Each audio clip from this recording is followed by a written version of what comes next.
We live in a fantasy world now. Reality has been destroyed. This is the time that you really need to pay attention. The probabilities are overwhelmingly on gold's side. That is the best environment to see gold increase its value. Welcome to Palisade's Gold Radio. I'm your host, Tom Bodrovics. Joining me today is Matthew Piepenburg, the Commercial Director of Matterhorn Asset Management and also the author of Gold Matters and Rigged to Fail. Matt, how are you today? I'm good, Tom. It's good to be back. Looking forward to this. Me too. It's always great to have you on. And you just returned from a trip to the States. We were kind of discussing that before we hit record here today. Yeah. And one of the themes I would say that you expressed to me that seems to be a lot of people are worried about is the idea of centralization. And I mean, that can take any number of forms here and is taking a number of forms in the US and in the world generally. So why don't we start there and talk a little bit about what you saw and what struck you, because it's been a little bit since you've been in the US, right? Yeah, it's been almost a year, and it was interesting to start in Washington, D.C. and end up in Palm Beach, and stop in Atlanta and Charleston and talk to the rich, the poor, the left, the right, the black, the white, the gas station attendant to the billionaire at the conference, and to see different shades of America. And it was kind of surreal in a lot of ways. And look, I've been writing for years and speaking for years soberly with a little bit of sarcasm about the centralization or the death of capitalism. It really began in 1910 down in Jekyll Island, which I passed on my way down to Florida when the Fed put the first bullet into the heart of capitalism. It's been a slow bleed ever since. But I think about the monetization of our debt with mouse click money, which is a complete eradication of free price discovery and natural supply and demand. When you look at the Fed absorbing toxic MBS bonds, and probably pretty soon will be absorbing CRE bonds on, commercial real estate bonds on its balance sheet. Look at Congress bailing out banks that put us in the crisis of 2008. When you look at the centralization of Geithner and former Goldman Sachs CIOs making decisions for the taxpayers. When you look at the CFTC turning a blind eye on the open price fixing in the metals market, again, capitalism kind of seems to be dying through centralization, and central bank digital currency, which I'm sure we'll talk about, is just another symptom of that. And the Fed now slow drip Trojan horse towards CBDC. And I thought a lot about even the collapse of regional banks, which are slowly making headlines again. Heartbrand was a small one, but this slow move towards larger kind of consolidation of the banking industry, where eventually the big commercial banks will just be branch offices of the Fed if central bank digital currency has its way. To me, again, all these things kind of coalesce to make it very clear that capitalism died a long time ago. And it died by centralization. The last time you saw a central bank with that much power was the Soviet Union. And that's not a sensational thing to think about. We're not there yet, but we're slow dripping there. And certainly when you look at the fact that 90% of the inflated assets that came since the great financial crisis benefited the top 10% of the country. So we have feudalism with a few counts, viscounts, dukes, and lords, and the middle class, which is getting crushed by current central bank policy. So to me, it's a very centralized, dead capitalist society, quantifiably. But what I kind of took away from thinking about America when I was there too, with all the debates, it's a pre-election year, a lot of sensationalism, but I think even democracy is dying by centralization in a strange way. And that sounds kind of hype, but we've got this weaponized media system. It's corporate owned. There's no denying that legacy media has lost the full faith and credit of the or trust of the American people. Again, left or right, we've got a weaponization of the Department of Justice. I studied law in undergrad and in law school, and there is always politicization of the law or of this legal system. But what we're seeing now is extraordinary. Again, left or right, and I'm certainly, as we talked about, no particular fan of Trump, and certainly no particular fan of Biden. But to see the pathetic, thin nature of these indictments in a political year, you can't help but wonder, is it an abuse of our quote-unquote blind legal system? Again, I don't want to get into partisan debates, but that seems like a weaponization of an agency.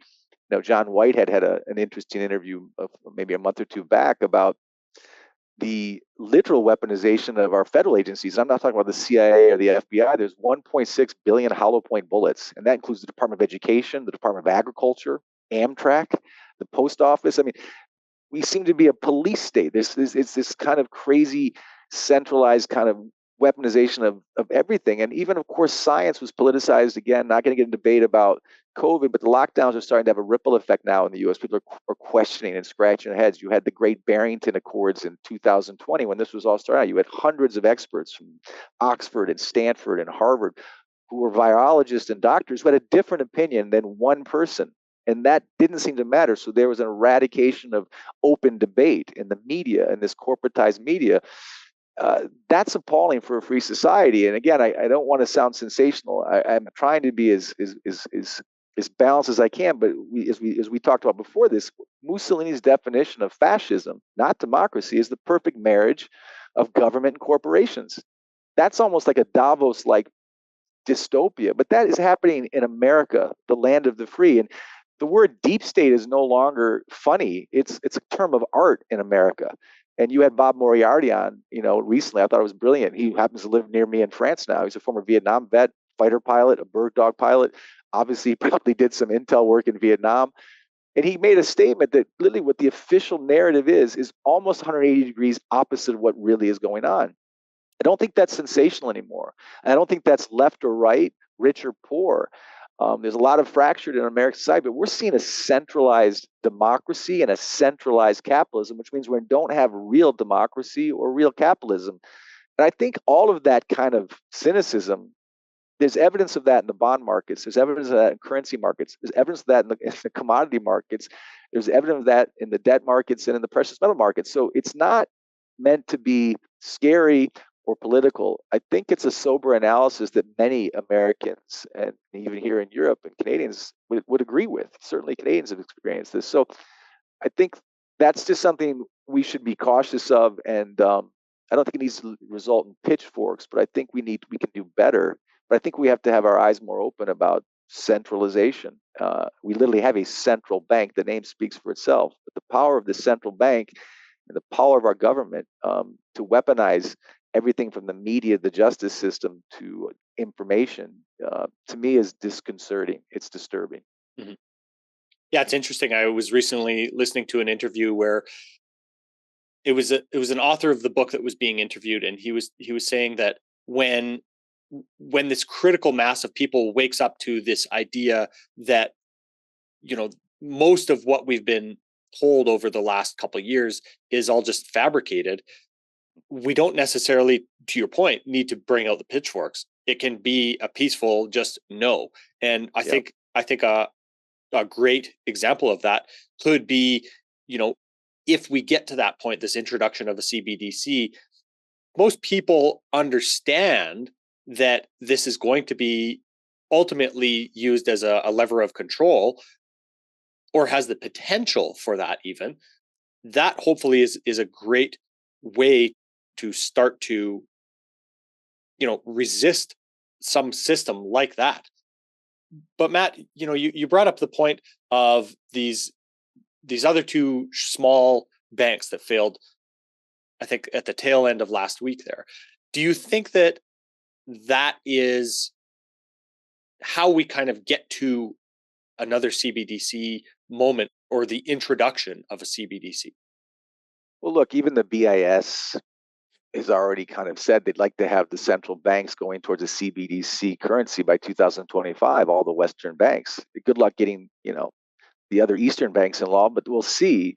And the IMF and the BIS and even the Fed within the last 3 years have been anchoring and telegraphing the need for this CBDC, or at least the Fed now, which is chapter one of what will eventually, in my opinion, slow drip in. I mean, this is the common tool of intel systems throughout the world and throughout history. You start with the anchoring, and then you slowly wait for it, and then you create a crisis, or you take advantage of a crisis to implement it. This slow drip telegraphing of Fed now as a faster payment system, as a more efficient payment system than, say, the Fed wire, which already exists. They can do billions more in transactions and track them better in the name of a more efficient payment system, ignoring the obvious privacy rights issues and control issues. It is very Orwellian and dystopian when you think about the real motive behind CBDC. I think, like Rick Rule, it's horrifying. And I think, to your point, whether it's on platforms like yours or whether it's Russell Brand or Tucker Carlson, the fact that there's an alternative media, which is getting far more attention than the legacy media because it's more authentic. You may not always agree with it, because there's some real crazy on the alternative media. But people are pretty good at discerning what makes sense to them. And, it's platforms like this and folks like Rick Rule or Jim Rickards or others or George Gammon really doing a fantastic job of kind of slow dripping out to the rest of the world the dangers here. I don't think the control state 60, 50, 20, or even 10 years ago anticipated this type of, at least for now, free information. So more and more people are going to have an eyebrow raised if they try to do CBDC. Nevertheless, we just saw in the COVID crisis how you could take an entire world and shut it down with the right messaging. This goes back to the Kissinger point. If you control money, you control the world. If you control money and information, then you really have control. If you control the narrative and you control the financing, that's power. But what's also power is this bottom-up movement to be informed. It doesn't have to be agreeing with me or you or every guest you have, but most of us, regardless of our bull or bear views, or our precious metal views, or our inflation, deflation views, or our recession or no recession views, we all see similar forces aligning, and it's not good. And we're all making warnings. And I think more and more citizens who aren't with MBAs or work on Wall Street or trade precious metals or look at a Bloomberg screen are getting more informed. I think that's fantastic. Mm-hmm. And I do think, however, though, that the power of government and the power of information is still stronger than us for now. I do worry that when we have a massive credit event, there's so many needles pointing at the debt bubbles in Europe and the US, and we can talk about those. Like when you have a massive viral event or a flu, you can control a lot with the message. And I worry that if there's a massive credit event, that the central bank digital currency will be Trojan horse to the public as, look, we're going to protect you. We're a bank that cannot fail, unlike these regional banks, unlike these silly smaller banks, who, by the way, died because of the Fed policy to raise rates and kill their collateral. But they won't talk about that. They'll blame it on mismanagement of balance sheets. They'll blame it on weaker, smaller banks. Wouldn't it be safer to get better interest rates at the Fed? Wouldn't it be safer to not have to worry about FDIC insurance? Wouldn't it be safer now that we have your back? Oh, we won't talk about that we're going cashless, and we won't talk about that we'll be surveying you. Not now. That may happen 10 years from now. But for right now, we're going to save you. That's what I worry about, how they control the narrative. And if we can keep a sane threading of that needle, hopefully there'll be resistance to that. Hopefully constructive resistance rather than just anarchy. Because, look, we are in too much debt. Things are going to break. They have been breaking. It's not even predicting anymore. There's been years of things breaking. Sadly, right now, with the raising rate environment and the rise in delinquencies on credit cards and auto loans and small businesses, I mean, massive amounts of layoffs, massive rise in bankruptcies right now. That's the middle class businesses. They can't get better terms. They can't get Apple-like or Microsoft terms. And it's always the middle class that gets hit in a recession. It's always the middle class that gets drafted in a war. It's always the middle class whose 401k tanks. And that's centralization. That's feudalism. That's not normal capitalism. And I think as that middle class gets more informed, hopefully they'll vote better or react better to things like CBDC, which I think is a very dangerous force. It's one among so many. Mm-hmm. But the very fact that even Apple has a $3 trillion market cap, again, that's not in tune with antitrust laws. That's not in tune with natural capitalism. That is an aberration. That's not successful capitalism. That's something else. Mm-hmm. And the kind of where my mind went to when you brought up that idea of centralization in anywhere we look, that centralization also exists within the markets. If we look at the NASDAQ, that concentration of growth and wealth between, let's say, the top 5 stocks. You brought up the S&P 500. Well, it should be the S&P 5, as you were saying. So, the danger that ends up kind of highlighting to anybody that is sober enough to be able to step back and try to understand that really is just another symptom of this kind of, as you said, this looming bubble with 1,000 needles pointed at it. Yeah, absolutely. I mean, I won't name the name, but I remember a few years ago I was in New York with a very powerful member of the cabinet at a party who maybe had one too many drinks. And we were talking about, central bank policy. It's crazy. It's not sustainable, blah, blah, blah. And I remember him looking at me in the eye and say, we don't have to be right. We're on the inside. I'll never forget that. And I'll never forget that. It reminds me of, I won't say who it is. He has a lot of sins in his past financially, in my opinion, yet he's got a lot of power. And I know a lot of these guys I went to school with, and a couple gals too, who are in the Young Leadership Program at Davos. And again, this is a bias, but the folks I know who are part of that Davos dystopia, in my view, which is supposedly an altruistic new vision for society. And this, again, is a personal opinion, it's a bias, won't name names, but they were not, and they are still not, thinking about society. These people were very ambitious, like the Sam Altmans of the world. And he wasn't a friend of mine. I'm just saying, but this WorldCoin and this stuff, it's crazy if you dig under the hood of it. But the folks I know who went to Davos and drank that Kool-Aid, they're not thinking about making the world a better place. They're thinking about making their network a better place. And that's the truth. In my opinion, from what I've seen, that's the truth as I see it. They're not the best and the brightest. They're not the Robert Kennedys or the DeSantises or even the Vivek Ramaswamis. These people are bright, but they actually seem to be authentic. They're not even the Russell Brands. These guys, Russell and Tucker, they seem to actually care about the world, and they're from totally different political views. Mm-hmm. I see hope in that. I hope we can unmask the hypocrisy and the self-interest of groups like Davos, or even groups like the central banks or the Federal Reserve, or frankly, the cabinet or the board members at Microsoft or Apple, which are too big. They're literally too big. And our commercial banks. Again, I worked on Wall Street. I did very well on Wall Street by luck. The salaries I saw at Goldman Sachs or Morgan Stanley or JP Morgan or UBS or Barclays, and the friends I went to school with or grad school with, nothing they did warranted those kind of salaries. And it does bother me a lot. And I'm not trying to become political. It does bother me a lot that there's that disparity in salaries between hardworking normies, families in the Midwest who are, busting their butts to get through tax season, and what these people can make for really not bringing much good to the world. If you walk into a room with perfume, you're going to get the perfume on you. You're going to smell good. When there's that much money in a system, if you get the job and put your head down, you're going to make a lot. It doesn't mean you actually deserve it.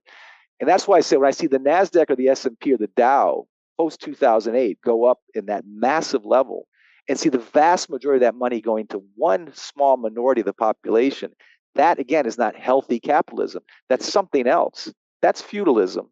And feudalism is centralized and it's controlling. And again, that goes back to my theme. It's so distorted. What we just saw in the silver market on the COMEX, it was a drive-by shooting. Again, you had a technical formation, a wedge formation. It was clearly silver was about to break out.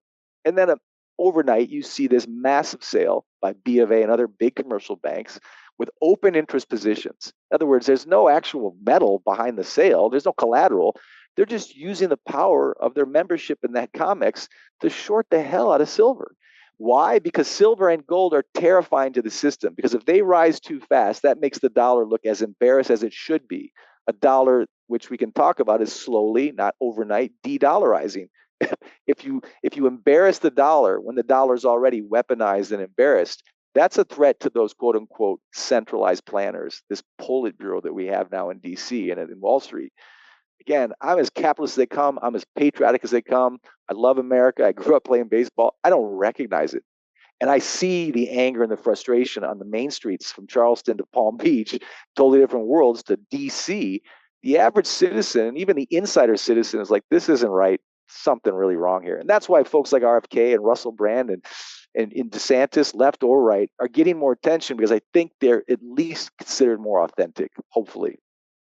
And willing to point out some of the problems and issues that they see, and very likely where those problems originated. Yeah. And it's interesting to me, again, kind of going back to something I was reading here last week, and as you're talking there, it made me think about the point that was brought up in this book, that we have really, by this hyperfinancialization kind of move that has gone on over the last 40 years, this has created a distortion, not only in the financial markets, but also, let's say, the labor markets. This has created, as you said, somebody at Goldman's salary shouldn't be justified for what they're actually doing, what productive capacity they're bringing to society. And that was the point that was made with the advance of cheap money, or this distortion, is that it also has this ripple effect within the labor market, where you have all kinds of people that aren't necessarily, creating better forms of generating energy, creating, better ways of farming, anything like that. we're so focused on the financial markets, and that isn't necessarily, a net positive for the progress of society. No, I was thinking about Altman and his WorldCoin. Again, another Davos young leader, another Bilderberg type. And again, we all have our little clubs, but you know, you talk about something heartbreaking about when you go to a grocery store and there's some kind person trying to help you through the automatic line because they're no longer using human beings. Mhm. So she's helping make herself obsolete. She's trying to teach you how to use, or he's trying to teach you how to use the self-checkout so that eventually they won't need people like him or her anymore to do it for you. Just like you don't need a bank teller, you go to an ATM. They're making themselves obsolete and they're helping themselves. Well, Altman has this WorldCoin idea, and he's, of course, with the Davos, I'm doing this for you, community. He's made millions in AI, which is the new hype. Millions in AI, but AI is so good for us. I think it's a sci-fi dystopia, and I think there are executives at Google, who would agree. But he creates this dystopia. He knows it's going to lead to technological layoffs of labor, to your point. And his solution is to come up with this WorldCoin, where this is like, again, it's like out of a bad movie from the circa 1990s with Schwarzenegger, some modern horror film, where you put your eyes into this silver ball and it gives you UBI through some new WorldCoin. We're going to need universal basic income for you serfs, you slaves, because my artificial intelligence is going to make you obsolete. I'm going to make money on the AI, but I'm going to help you with my new WorldCoin. Mhm. That's the type of thinking we have. It's so self-interested. It's so centralized. It's the lords coming up with their great ideas to make humanity better through AI. Artificial intelligence, by the way, is an oxymoron. If it's artificial, it's not really intelligent. But yes, it's certainly faster than us. But I'm saying his solution, and George Gammon was brilliant. He said, well, that's like the arsonist being the fireman. You know, it's the arsonist. He burns all these labor, and then he creates an opportunity to make more money, and then create a class of citizens who are uninformed, who think universal basic income can help them. And I'm hoping that's not good enough for most people. I hope they want to have a chance, a fair shot at fair capitalism, which allows for open competition, not unique rights to lower rates or easier money or better terms or completely distorted salaries. The executive to labor salary ratio has gone off the charts. It's beyond moral. Again, this isn't communist. This isn't socialist. This is capitalist. You can do it right. But what we're doing now is it's reaching a tipping point, I think. Mhm. Yeah, and I think unfortunately, if you force a lot of people into that kind of corner where they are just barely keeping up with their bills, they are constantly playing catch up with inflation and debt and higher rates everywhere they turn, I think it's going to be easy to offer UBI as a solution to Yeah, a lot of people that feel really stuck. yeah, And yeah, as much as we can try and help inform people about it, it could end up being that type of situation that yeah, ends up, let's say, setting the hook for a lot of those people. yeah, yeah. Matt, you mentioned earlier that, you know, we're going into an election year here. How do you think that ends up really affecting Fed policy in a way? You know, the Fed is not supposed to be political in any way, yet we know it is. So how does that start to act as a headwind and or a tailwind coming into election year? Yeah, it's normally a very good question. Typically, election years are good for the markets. A pre-election year is usually not necessarily a melt-up. It's usually it's very conducive to being supportive of the markets, which would mean rate hikes probably wouldn't be that supportive. You'd want to certainly, I'm sure whoever's running, certainly on the left, and Biden in particular is going to talk about beating inflation and kind of put that feather in their cap.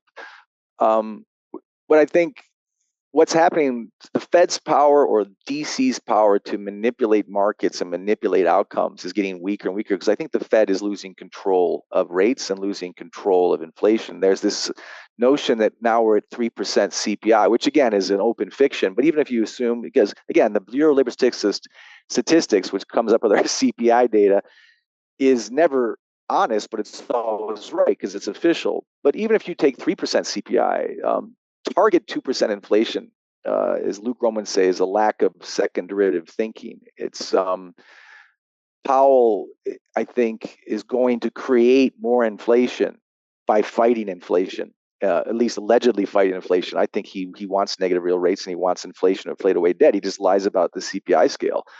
But this is something, a white paper came out from the June St. Louis Fed in June. St. Louis Fed came out with a white paper, called it fiscal dominance, and something that Lou Groman's done a lot better job than me explaining in detail. But in simple terms, what fiscal dominance means is by fighting inflation through raising rates, this Volcker task to hit target 2% at any cost, and breaking all kinds of things along the way, from banks to bond markets to middle class incomes.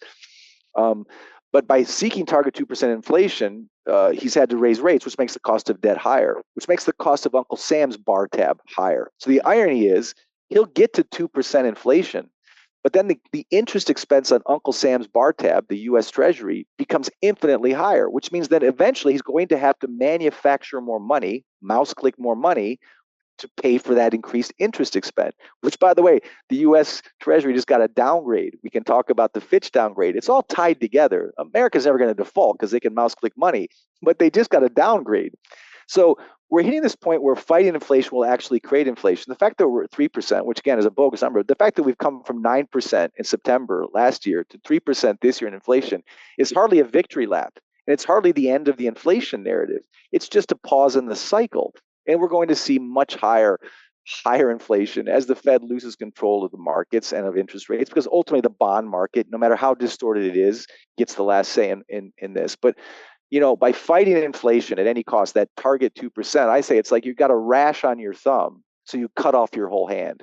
That's what Powell's policy is essentially doing. I joked at the Rules Symposium in my presentation. It's kind of like Napoleon's army. Napoleon had to get to Moscow.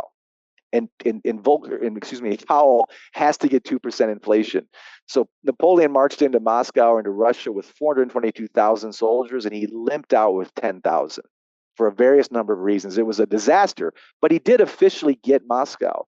And I'm saying that I think Powell can maybe get 2% target CPI, but he's going to limp out like Napoleon's army. And there's going to be such a carnage, a train wreck in his wake that there already has begun with the Treasury market, the sell-off in U.S. Treasuries, the central bank sell-off, the net sell-off, the stacking of gold, the loss of faith in Uncle Sam's IOUs, the failure of smaller banks, the pressure on the middle class in the U.S. He's already broken so many things. I think there are more bigger events to happen.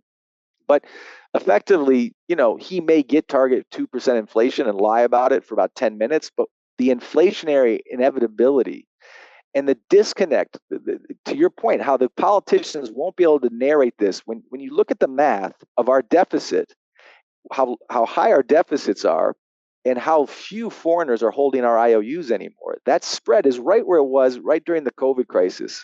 And during the COVID crisis, to fill that gap, we had to print trillions of dollars. That's an embarrassing little statistic or fact that most experts don't want to talk about. But the danger is real, and I don't think the Fed has any solution. We don't know this week or next week, but there's going to be no solution other than to inflate the currency, debase the currency to pay for our debts. And the same thing is going to happen at the ECB and at the Bank of Japan.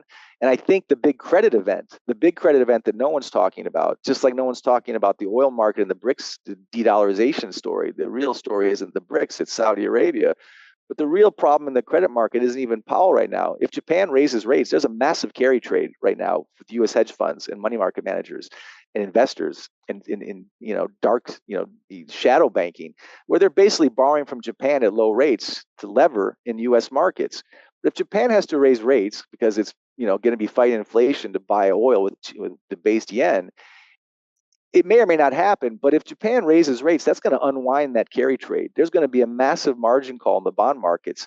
And again, I want to get into the details of that. That's just one example of many that could happen that we can't foresee. What usually creates a trigger event or a sell-off in the bond markets, which is everything, is something we don't see coming or isn't talked about in the headlines.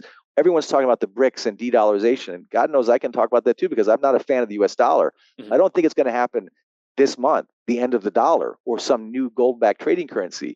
But there's so many other risks that we don't need to hype up that are very real, whether it's the Japanese central bank or Saudi Arabian oil policy. There are bigger threats. But again, I don't think the Fed can control that, just like they did in an election year, to get to your question.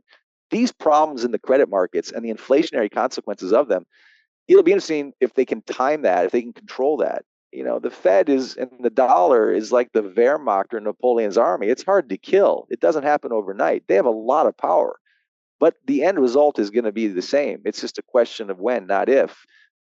Just like the Germans couldn't win a two-front war and Napoleon couldn't fight everyone, Powell can't save the dollar forever. That's not going to happen. And we can't prevent inflation forever. And I think investors maybe are impatient, or certainly gold investors are impatient, but if they're bought gold for the right reasons, they're not worried. They're just protecting their purchasing power. But we're really in surreal times right now. Not tomorrow, not the next day, right now. It's no longer predicting. It's occurring right now.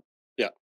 Matt, I'd like to go into a bit more detail, if you wouldn't mind, on the Japanese yen carry trade, because somebody had pointed it out on Twitter the other day as something they wanted to understand a little bit more about and the risks of such an event. So if you wouldn't mind, can we dive into a couple more of those details? Yeah, it's going back in history, I mean, Japan needs oil. It needs oil. In fact, you could argue that one of the reasons they had to preemptive strike Pearl Harbor was they wanted to get the Pacific Fleet out of the way so they could go protect their oil interests. But Japan is a major importer of oil, and they're going to need to buy. And I think the price of oil, which has reverted to its medium price range and now spiking back up, is going to rise, which, by the way, will affect inflation. But if the price of oil rises, Japan needs oil. It's got to do a couple of things. First, it'll probably have to sell off some of its U.S. treasuries. Again, that'll put more pressure on the U.S. and in the U.S. Treasury and inflation. But it will have to sell off some, but it'll probably have to create more yen, which is what the Japanese do better than everyone. I mean, they've been quantitative easing since they wrote the playbook. Bernanke gave it to them, but they began QE long before we did. They've got a major debt to GDP problem. They've got other things that other advantages over America that we don't. But their bottom line is, I think they're going to have to create more yen, which the Bank of Japan has already kind of signaled, toe dipped, that they're going to relook at the yield curve, which basically is a way of saying they may raise rates to stave off inflation. An entire generation of Japanese haven't really suffered inflation. But now they're going, I think, because of oil prices and because of energy needs, there's a real threat now after so many years of massive amounts of debt and so many years of QE that the inflation is starting to toe dip out of, stick its head out of the sand. And so if they have to raise rates, even a small amount, even 50 basis points, 25 basis points, the amount of leverage in the US on the yen, not on the euro, not on the kroner, not on the ruble, not on the yuan, on the yen, because it's been the best, it's been the cheapest credit you can get. And leverage is all about credit, and Wall Street is all about credit. So if you could go to Japanese institutions, borrow the yen, arbitrage the currency to then invest in US or other markets or derivatives or options, and use massive terms of leverage with that yen base, you can create nice margins and hopefully unwind your position safely. But if in the middle of that leverage, the Bank of Japan announces an overnight rate hike, or then even 25 basis points when it's levered 100 to 1, creates a credit event. And a credit event creates a liquidity event. And every crisis in the markets is always a liquidity crisis. I'm not saying it's going to happen. It's an example of the kind of things that could happen. And whether it starts in Japan or some other trading desk, the butterfly effect, we saw what happened when long-term capital management underestimated the ruble, or we saw what happened when one hedge fund went down, what that can do. But if a central bank like Japan, which no one's really looking at, makes a change, or if there's an overnight headline out of Saudi Arabia about oil sales outside the dollar, that's a massive event on the currency markets and the rate markets.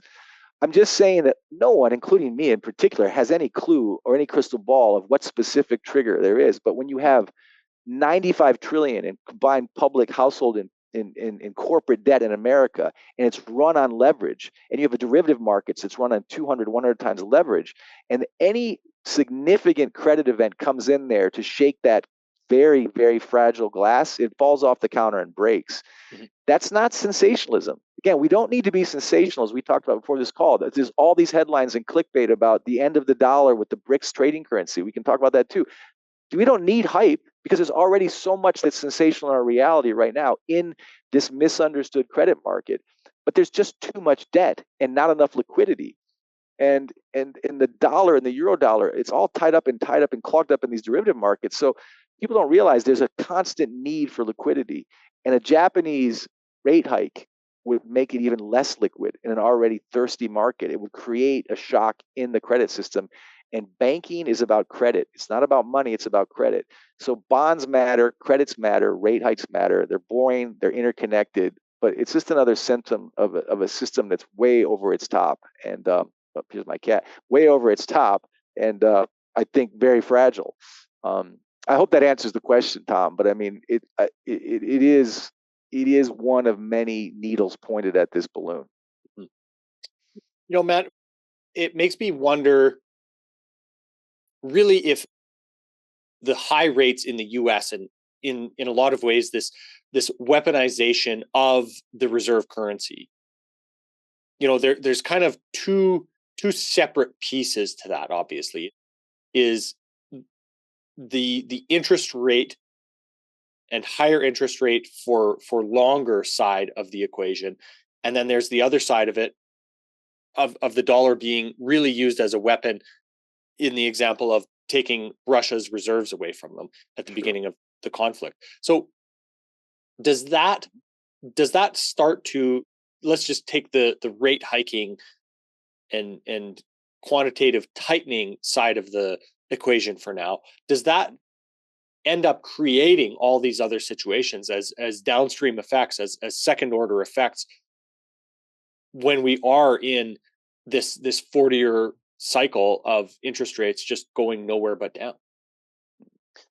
A number of questions there to answer them in sections. I don't think the weaponization and the sanctions is a separate issue from Fed policy, although they are connected. It certainly was a political decision at the White House, not a Fed decision at the Eccles building, what the absurdly stupid idea of weaponizing the dollar. But I wrote an article a few weeks ago, Powell, angel or devil, basically. And I spent a lot of years in ink making fun of Powell. One thing you can say to Powell's credit, in all fairness, is he's the first central banker in a long line of central bankers, certainly since Greenspan. You have to go back to Volcker and Ted Martin, or William Martin, to see a central banker trying to take away Wall Street's punch bowl. I've spent a lot of ink and time and hours making fun of Powell, but I will say one thing good about Powell, and I wrote about this recently, is he is one of the first central bankers, really since Ted Martin or Paul Volcker, to take the punch bowl away from Wall Street, to actually tighten, increase the cost of debt, to take some of that leverage out of the system, to quote unquote threaten the stock market, to not be a rich uncle to spoiled nephews on Wall Street. So by tightening, that supposedly takes some of the tailwinds out of the markets, and by reducing the balance sheet, that I think is in some ways many positive things. I think the reason Powell is doing that isn't just because he's anti-Wall Street. Nobody in the Fed is anti-Wall Street. They're owned by Wall Street, or they bow to each other. But Powell knows a recession is coming, and so I think he's raising rates now and trying to reduce barely the balance sheet so that he'll have something to cut and to expand when this recession that everyone pretends isn't going to happen does come. Even Powell has admitted that there's a very narrow chance of a soft landing. So he is almost engineering a recession to fight this inflationary pain. So in some ways, to your question, this higher for longer will continue until I think the S&P really does take a nosedive. That will be the market indicator that will then cause, as it has throughout central bank history in the U.S., when the markets really take a gut punch, that's when we pivot. That's when we start easing, and that's when we start expanding the balance sheet. Powell tried that throughout 2018, and then it went to hell at the very end of the year, and he had to pivot and then print. And when we had unlimited QE, I think it's a very similar trajectory now. He is forward telegraphing these rate hikes. He'll keep raising so that he'll have something to cut when we really need it. Because if we had a major recession 2 years ago with rates already at the floor and the balance sheet already fat, he'd have no tools left. He's simply rearming himself with the only two weapons he has. He has one gun that's rate hikes or rate cuts, and the other gun that's a thin or expanding or contracting balance sheet. That's all he has. So he's prepping for a recession. As to the weaponization of the U.S. dollar and freezing Russia's FX reserves, in a sense, by the way, that is a technical default on a bond. When you freeze an FX reserve, you're defaulting on payment of that bond. But that, I think, is a separate issue. It's a more global issue. It backfired on the decision makers, though, because what they thought they were doing when they weaponized the dollar was reminding the world of the power of the world reserve currency, the power of the U.S. government, the power of U.S. policy to make mincemeat out of Putin and the ruble and his economy. And the exact opposite has happened. What has happened is the rest of the world, not just Russia and China, are sick of the US dollar tail wagging the global dog. When you weaponize that dollar, you increase the distrust of that dollar. John Maynard Keynes warned against weaponizing a world reserve currency. Barack Obama warned against weaponizing the world reserve currency. Robert Triffin, an economist, came in front of Congress in the 1960s and warned against weaponizing a world reserve currency because it creates distrust. And you already had a dollar that was too strong for the vast majority of the emerging markets and the developing economies, because the MO for the US was always to export its inflation. You have banana republics that when interest rates are low, they start to borrow. Then the US jacks up rates. Those countries can't afford those rates. Then they have to inflate or debase their own currency, and they're caught in a debt trap. They become dependent on the US and the US dollar. Just like, it's a form of feudalism there. And so I think it's the same thing. Now you have a weaponized dollar and a distrusted dollar and a dollar that was too strong. And I think that created a great deal of ripple effects that were the opposite of what the US policymakers intended, sadly. Well, Powell has been clear that he wants to break the Fed put mentality of the markets. Yet, we're near all-time highs in most of these markets again. So is this really a time that the markets are just waiting for the Fed to come back in and create a tailwind for the markets? Well, it's a totally insane period. First of all, people are saying it's a bull market because we're up 20% year to date. Technically, we're not in a bull market. We're still in a bear market, because the definition of a bear, for a bull market, you have to beat prior highs, inflation adjusted prior highs. And we haven't done that yet. Mm-hmm. But there's no doubt that markets are ripping in 2023 compared to tanking in 2022. And you got to ask why. At the beginning of the year, everyone was expecting a Fed pivot because the yield curve said so. The euro dollar futures market said so. The market was pricing in a pivot, and so they were just expecting more liquidity, so they were buying in, and that created a buy opportunity, a tail opportunity. So in a sense, bad news was good news, as always, in a Fed or a central bank-led economy and a central bank-led stock market. Powell, of course, only paused for a brief time and then it reheated again. So this idea of front-running the Fed or playing the Fed, the real question is, it's very sad that the Fed is the market now. It is the market. What the Fed does, or they project the Fed to do, you're arbitraging, FOMC notes and, notes from the Brookings Institute or notes from, Jackson Hole. Everyone's trying to interpret what the Fed will do. That's where the market goes. And the idea was that this year would be a liquid year, a pivot year. It may still be if we have a market implosion. I think it's a dangerous way to play the market. If I actually thought the Fed was going to pivot, I'd wait for the market to tank first and then buy, because the Fed will only pivot when the market tanks. But a lot of investors said, we're going to get liquidity this year. Powell's going to pivot. We're going to see QE coming out of QT. Let's get in now. I always say buy when there's a dip in a market like that. If the Fed pivots, it'll only be when things are really ugly on Wall Street. So, but I think, yeah, and again, to your point earlier, what are the markets? What are the S&P? What is the NASDAQ? It's a few big names. You've got a lot of zombie companies that used to rely on low rate, debt, low interest rates to extend and pretend to roll over their debt, or to take out loans to buy their own shares to increase their profits and margins because CEOs are paid by share price. That game, that trick is slowly dying because Powell has raised rates. So you can give Powell credit for raising rates and, again, taking the punch bowl away from some of the old tricks on Wall Street. But he's still ultimately a central banker. He's a Fed chairman for a reason. They're groomed to take care of the markets. And if Powell is very, very much going to pivot if markets see a 30-40% drawdown, which is just a mean reversion. That could be, I have no idea when or what event will trigger it, but that's not unexpected. A 10% correction is nothing. That's normal for a normal market. So this Fed put, though, I think Powell has, you got to give him some credit. He did tighten more than anyone else, and he certainly raised faster than anyone else. But in doing so, as I said earlier, he's going to create more problems longer term than he's going to fix.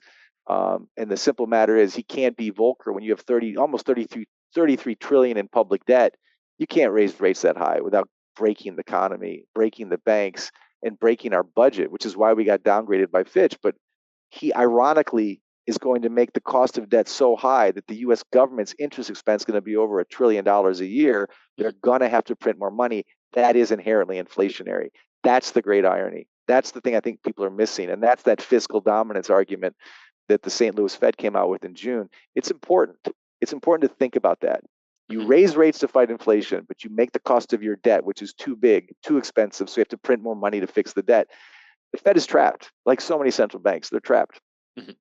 Well, exactly to that point, Matt, the second part of this year, we're going to see $1.85 trillion that the Treasury just announced that it'll be borrowing by the end of this year to help service, spending, entitlements, and obviously, exactly, servicing interest on the debt. So does that, in a lot of ways, reverse the trend of a contraction in the money supply that we saw, this 4% year over year reduction in M2 money supply that, as you have said previously, is so indicative of a recession?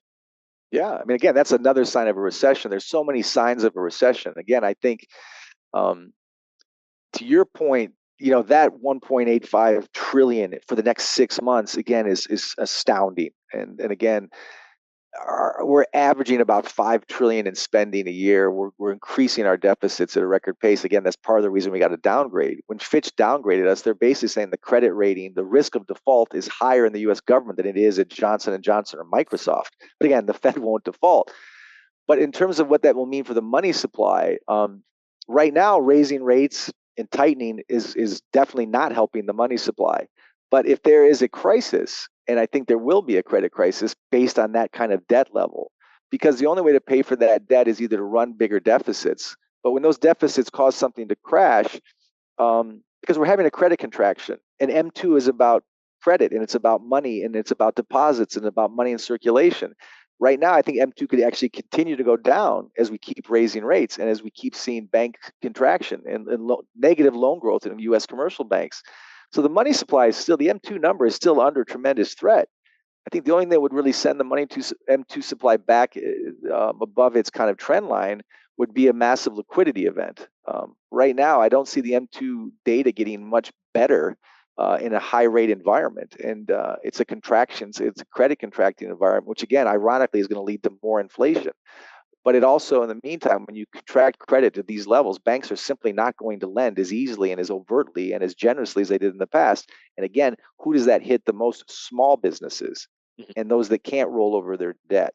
And then in addition to this deficit spending, this 1.85 trillion, again, I'm not going to take credit. Daniel Martina Booth was way ahead on the research on this, but you see these tax credits going out for employee tax credits, 29 billion in 1 month, 33 billion in another month. It's fraud. The IRS has warned against this.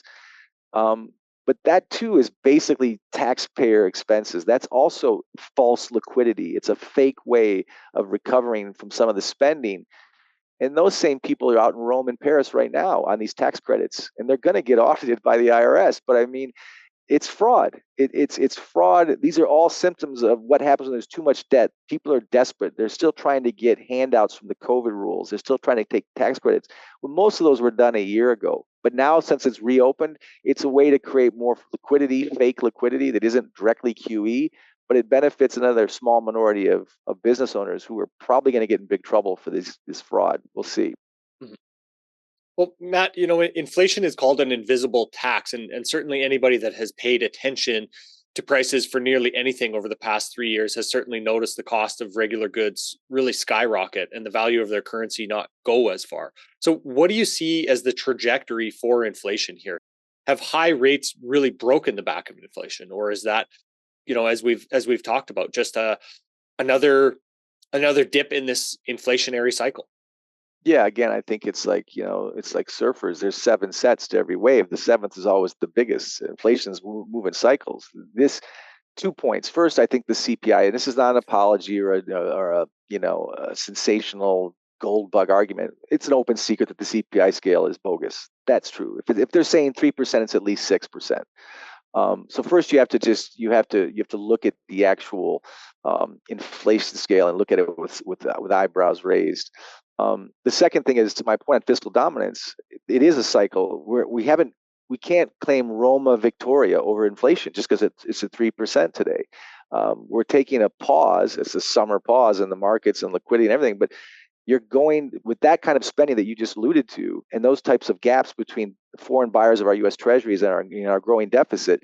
We're going to go farther and farther into deficits, farther and farther into debt, and the interest expense on our current IOUs, which, by the way, 50% of those roll over the next 12 to 24 months, they're going to get higher and higher. There is nobody to buy those bonds. There's nobody to buy those bonds unless we print more money. Now, you could argue that the Fed could declare an emergency and stop giving interest on excess reserves to the commercial banks, or force JP Morgan and Bank of America to buy U.S. Treasuries. There could be draconian measures like that. But short of even that, there's simply no way to live on a Ferrari appetite with a busboy salary, with this much debt, without coming up with more money. Now, a busboy with a Ferrari appetite gets his car taken away from him. But the United States government can call up the Eccles building and mouse click a couple zeros to solve that problem. So they can have a busboy salary and still drive a Ferrari because they're the U.S. government. They can have legalized counterfeit and legalized money expansion. But again, that solution, that mouse click money, that instant liquidity, which has got to come from somewhere, and it's not coming from outside of the U.S., is going to have to come, in my opinion, from a money printer. To me, it's unavoidable. Short of GDP growth. How are you going to get GDP growth when you're in this much debt? We used to average since 1950 9%. Now we're at 2% because we have too much debt. Are you going to get it from tax receipts? Well, if the markets continue to break records, I guess you can get a little more tax receipts and capital gains, but that's not going to save America. That's not going to provide the liquidity for its saturated, its dried up, liquidity thirsty bond market. And to your point, I think those debt numbers, those spending numbers, make synthetic liquidity and QE inevitable, which means inflation inevitable. And you can have inflation, deflation cycles in gold, by the way, which is currency protection. It can go higher, low in inflation or deflation. It can go higher, low with low rates or high rates. It's not even just the gold price that I'm thinking about. I'm just looking at a debt endgame that I wrote about the other day on this budget analysis, this last $2 trillion for the next 6 months. That's insane. People are losing their minds. That's insane. That's not sensational. That's just basic math. That is not sustainable.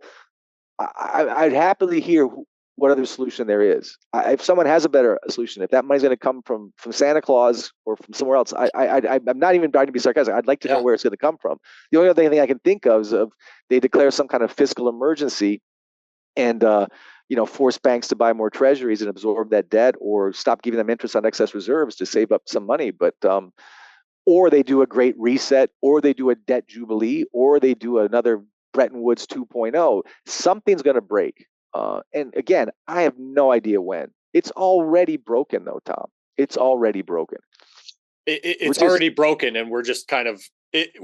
I feel like we're in the fall, and we're just ready to. We haven't hit the ground yet, maybe, right? Well, again, I was just at this conference in Florida, in Palm Beach, for the wealthy, it's okay, because that class of lords can handle it. It's the serfs that are going to suffer the most. Mm-hmm. But it is already broken. It reminds me of that cartoon where Wile E. Coyote jumps off a cliff and he's just flying in the air and he hasn't fallen yet. Yeah. And that's where we are. And many people say, well, Matt, you've been saying that for years. Well, yeah, I have, but it's still going to fall. Gravity still works and debt still works. And even though the Fed can postpone the laws of gravity and debt for a period of time, they can't defy them. Mm-hmm. Well, as you're saying, we can't really ever declare victory on inflation. I think the only way we could is to actually start decreasing public debt, regardless of where actual inflation is at that point, and start paying down some of that debt. But we would need real growth to be able to make that happen. Matt, when we talk about inflation, should we really be breaking it down into two parts, that of money growth and the other side of it of consumer prices? When you talk about CPI inflation, I mean, to me, inflation is really the money supply and the power of the currency, the Milton Friedman model. I mean, we can look at the Bureau of Statistics and the CPI model, the one they used in the 80s and the 90s, the one they use now. We can break down energy costs, owner's equivalent rent. I think, to me, inflation is very simple. It's the debasement of the currency, and it's going to come from more created. As Larry Lepard said, he said it, I can't take credit for it. He said, you can't taper a Ponzi scheme. Mhm. You can't taper a Ponzi scheme, and our government is effectively a Ponzi scheme. If I have joked that if Bernie Madoff or your typical hedge fund manager over his skis and margin had a money printer, they would never go to jail. Bernie Madoff would still be in business because he could just legally print more money to continue the scam. Well, the U.S. government can do what Bernie Madoff couldn't do, but it can't taper. But it does have a money printer, and to me, that is where the inflation will come from, and that is where the M2 rise will come from eventually. Right now, the energy costs have been low this summer. The owner's equivalent rent manipulations have brought CPI down. Again, it's how those things are weighted. That's a conversation that would take too long and probably too much brain cells for me to answer today. But it's a bogus scale. But the inflation won't come from the Bureau of Labor Statistics official number. It will come from synthetic liquidity, which will be inevitable to monetize a debt that we cannot sustain naturally. The other, to your point, yes, if we could get more growth and cut spending, that could be helpful. But I think we've talked about this in the past. A politician that's going to try to run for election by saying to the public, look, we're too much in debt. We're going to need austerity. We're going to need higher taxes, not just the rich, but the middle class. We're going to have to bring manufacturing back to the U.S. And we're going to have to suffer a period of a strong, long recession. And we're going to have to reset everything. And there's going to be a lot of pain. They probably wouldn't get elected, sadly. Maybe if they were truly eloquent and honest, they could. But what we really need is the opposite of what we have. We've gone from being the world's greatest manufacturer and creditor to the world's biggest outsourcer and debtor. As I've said many times, the American dream is made in China now. That was because American CEOs wanted cheaper labor and cheaper, basically better margins, better top and bottom line for themselves at the expense of American workforce. But we need to bring manufacturing back to the U.S. GDP. We have to produce things in the U.S. And we have to cut our spending. But there's already fixed costs that even if we cut future spending, there are fixed costs on the entitlement side that we just don't have the money for without printing more. I think we're that cartoon character that's already over the cliff. I think we're going to have to go through a lot of mess before it gets better. I think there'll be no central bankers or politicians who will take any accountability for that mess, and they will blame it on something. They'll blame it on the climate. They'll blame it on COVID. They'll blame it on Putin. But all of these problems existed before any of those three became the headline du jour. Mm-hmm. Matt, trying to get a clearer picture as well on one of the most heavily relied upon metrics for the Fed has been the labor market stats. So if we separate growth in different job sectors, does this actually paint a far different picture as well than that is being told in the media? Well, this too, again, it's like I look at labor statistics like I look at inflation statistics, and maybe it just sounds like I'm just a perma bear, and just whining about the Bureau of Labor Statistics or these fiction writers in D.C. You've got initial jobless claims skyrocketing right now. You've got delinquencies. You've got people who can't make credit cards and car payments. Is that because they're fully employed and doing great? You've got layoffs in tech. You've got layoffs coming out of COVID because they overhired in tech. Now they're laying them off. You've got higher bankruptcy filings. Those companies that are filing for bankruptcy must be laying people off. So these data points right now they're kind of lagging. They haven't come into the official U6, U3 unemployment. But again, it would take a separate episode to go into all the U3 and U6 unemployment data that the Bureau of Labor Statistics uses. And Nick Eberstadt does a great job of discussing this better than me. What I am saying globally is the labor is the one thing that hasn't cracked yet. But in my opinion, that labor data is specious and totally disingenuous. It doesn't mean we have 30% unemployment.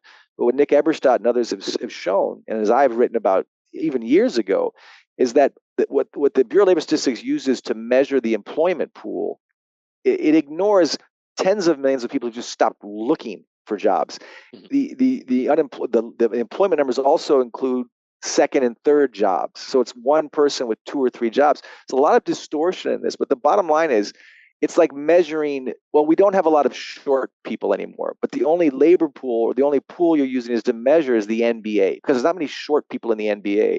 And there's really not a lot of unemployed people, because we're only looking at the people that are employed, because they're ignoring a whole segment of the available labor force that isn't part of the statistics. Again, I'm not saying we're seeing depression breadlines like the 1930s yet, or even will. I'm saying the U3 and U6 unemployment data is as bogus to me as the CPI data. And many will say that's just Matt being a perma bear.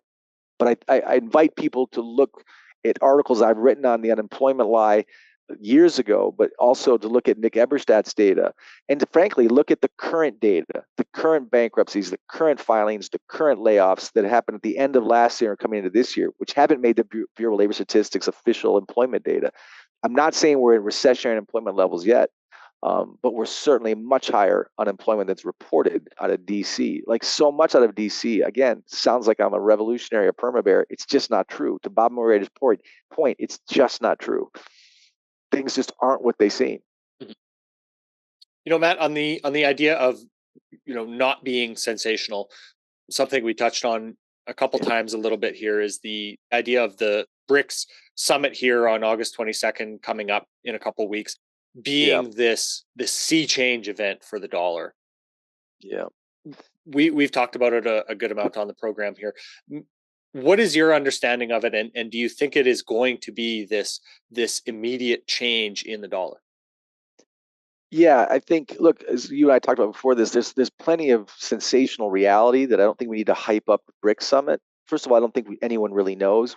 Coming into this symposium in Florida, there was so much clickbait about the end of the dollar or the dethroning of the dollar or this gold-backed currency or this gold-backed trading currency, because there's a big difference. And I can't add more than your other guests have probably already said. There's a few simple things. First of all, the BRICS organizers have said it's not on the agenda. Now, the Russian state media says it is, and there was a leak from a leak from a Kenyan or Russian embassy in Kenya about this happening in August, and it's going to happen. And I certainly don't know, but I think the very first threshold question is it even on the agenda? That's the first thing. So we don't need to get all hyped about that. But I think there's already enough evidence of something sensational in de-dollarization. The BRICS summit isn't the most important thing if they have a gold-backed trading currency announced on August 24th. What you're certainly seeing with the BRICS, no matter what, is the world, especially the developing economies and large countries, and now Saudi Arabia in the mix is very important. There's no doubt that there are 41 countries now in bilateral trade agreements outside of the US dollar.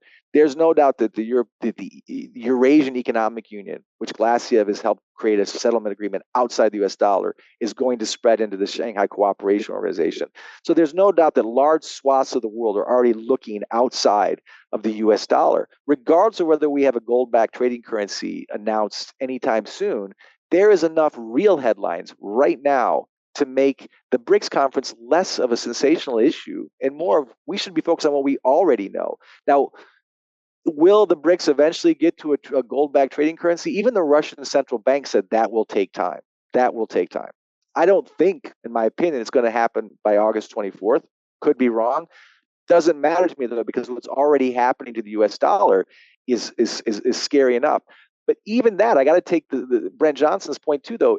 The dollar, as I said, isn't going to die easily, even if all these countries come together and they all try to find more and more ways to trade outside of the dollar and come up with an independent issuing bank that eventually has a gold-backed currency. That will certainly, I mean, the world's reserve of FX reserves, I think have fallen from 73% to 58%. De-dollarization is already in process. There is less demand for the dollar. That's already real. But you have to keep in mind also there's $30 trillion outside of the US that are held in checking accounts and US Treasury accounts and also in US stock accounts that are held by people outside, even if they don't like America, don't want to see the dollar end overnight. And to Brent Johnson's point, the US Treasury is collateral for massive amounts of derivative trades and leverage trades in the euro banking system, the Eurodollar system.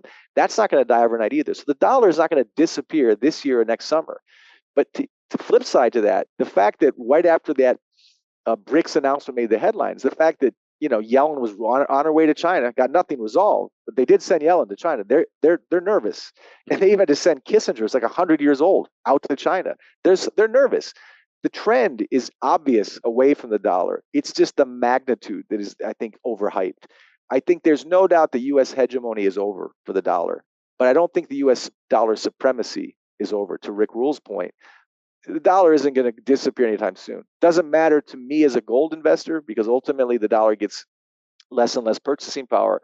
I think it is a seismic shift. And again, we could spend another hour just on what's happening with Saudi Arabia. Where the real power could be is if Saudi Arabia really rethinks the petrodollar system, because Saudi Arabia is coming further and further away from Biden and the fist pump to a more of a handshake with Xi. There's more reasons for Saudi Arabia to be aligned with China and Russia than there are with Biden. The US dollar and US Treasury isn't what it was when Kissinger was running around OPEC countries in the 70s, as opposed to what's happening now. It's pathetic, actually. It's the dollar isn't the same. The US Treasury isn't the same. The gold, the dollar-backed petrol trade isn't the same. That could be another headline, like the Japanese carry trade, that we just don't see coming. But to your question, I don't know what's going to happen with the BRICS. I don't think it's going to be a gold-backed trading currency announced on the 24th. Could be totally wrong, but doesn't even matter because there's so much already happening among the BRICS nations, the SCO nations, the Eurasian Economic Trade Settlement discussions, what Glassiev wants to do with the Moscow World Standard. This process is slow, not overnight. And I think it's wrong for our industry to kind of hype this up too much because it's already sensational enough. It's just not going to happen in 24 hours. Yeah, thank you for that, Matt, because I think you put that perfectly, that there can be a lot of clickbaity, pieces written about this, and I do think it is going to take time. And to that point, you started a recent article with a Rudyard Kipling line from one of his most famous poems. So if you could tell us what that is, because I think that really applies perfectly here. Well, it's the first line of a poem written in 1895, I think. And it was, if you can keep your head about you, well, all about you are losing theirs. And then it goes on. It's a letter from a father to a son. If you do these things, then you'll be a man. And I was using that line only because it's hard to keep our head about us when everyone else is losing theirs. This goes back to our original comment: the centralization, the dishonesty, the malfeasance, the negligence, the self-interestedness, the disingenuous policies, the centralization of our government, the centralization of our finances. People are losing their heads. They're deliberately losing their heads, but they're ignoring the vast swath of the world. I think for those of us that are getting more and more informed and looking at spreads and looking at currencies and looking at global politics and looking at the weaponization of the world reserve currency and looking at the debt levels at the US and the amount of synthetic liquidity it requires to sustain those, it's so crazy you could lose your head. So you have to keep your head while all these policymakers and decision makers are losing theirs. And that's a challenge for those of us who aren't just perma bears or sensationalists or clickbaiters or hypesters. The sober reality is bad enough without saying there's a gold-backed currency in August in South Africa. We don't need that. There's already enough sober reality to be very alarmed. And as I've said year after year, and it's never going to change, the debt market is the thing, the bond market is the thing. We have historically unprecedented debt levels and not enough liquidity naturally to pay for them.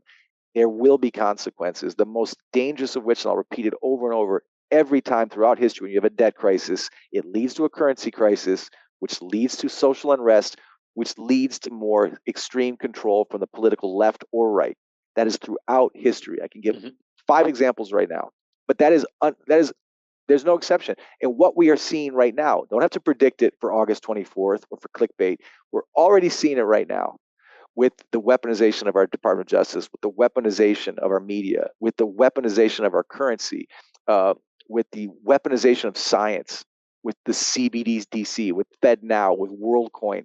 We're seeing so many examples of this right now. And to my point earlier, let's hope better minds prevail. Those of us who keep our heads, the Russell Brands, your platform, others, the Robert Kennedys, whatever your view, get more honest people, get people more informed, then we can keep our heads and not lose our heads, because it seems like the rest of the world is losing its head, figuratively. Well, Matt, I think that's a good place to wrap up for today. Thank you for helping us and all of our listeners keep our heads here.